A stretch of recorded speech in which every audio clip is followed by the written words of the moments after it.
ഇന്നലെ ജാസ്മിൻ ലൈവിൽ ഒരു കാര്യം സംസാരിക്കുന്നുണ്ടായിരുന്നു. അതെന്താണെന്ന് വെച്ച് കഴിഞ്ഞാൽ ഗബ്രി ഇപ്പോൾ ജാസ്മിൻ്റെ കൂടെ പിണങ്ങി നടക്കുകയാണ്. അപ്പോൾ ജാസ്മിൻ എന്നോട് മിണ്ടെന്ന് പറഞ്ഞ് കുറേ നേരം പുറകെ നടപ്പുണ്ടായിരുന്നു. പക്ഷേ അപ്പോഴും ഗബ്രി അവോയ്ഡ് ചെയ്യുന്നതായിട്ടാണ് കാണിക്കുന്നത്. പിന്നെ ലാസ്റ്റ് ഒരു പരിധി കഴിഞ്ഞപ്പോൾ ജാസ്മിൻ ചോദിക്കുകയാണ്, ഇത്രയൊക്കെ നീ എന്നോട് ചെയ്തിട്ട് ലാസ്റ്റ് ഒരു ദിവസം നീ പുറത്തിറങ്ങിയിട്ട് എന്നോട് ഇതൊക്കെ ഞാൻ ചെയ്ത് നിൻ്റെ നല്ലതിന് വേണ്ടിയാണ്, നിനക്ക് ചീത്തതായിട്ട് നീ പുറത്ത് പോകാണ്ടിരിക്കാൻ, റിഫ്ലക്റ്റ് ആവാണ്ടിരിക്കാൻ വേണ്ടി ഞാൻ ഇതൊക്കെ നിനക്ക് വേണ്ടി ചെയ്തതാണെന്ന് എങ്ങാനും നീ പുറത്തിറങ്ങിയിട്ട് പറഞ്ഞാൽ എനിക്കത് ഒരിക്കലും എന്ന് പറഞ്ഞാൽ ഒരിക്കലും ഉൾക്കൊള്ളാൻ ആവൂല എന്നൊക്കെ പറയുന്നുണ്ട് ജാസ്മിൻ.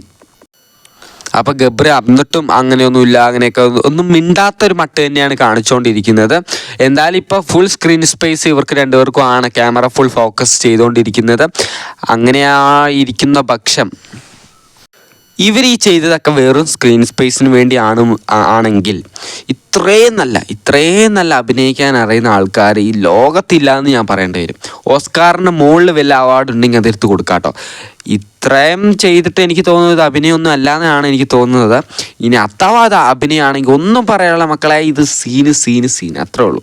അങ്ങനെ വല്ല സംഭവിച്ചു കഴിഞ്ഞാൽ ഇവൻ്റെ വോട്ടിങ്ങും എല്ലാം അവസാനിച്ച് അടിവരെ താഴോട്ട് പോകാൻ ഒരുപാട് ചാൻസസ് ഉണ്ട്. എന്തായാലും നമുക്ക് വരുന്ന നാളിൽ അറിയാം. അതിനുവേണ്ടി ചാനൽ മറക്കാണ്ട് സബ്സ്ക്രൈബ് ചെയ്ത് വെച്ചേക്കാട്ടോ. Bye, see you next video.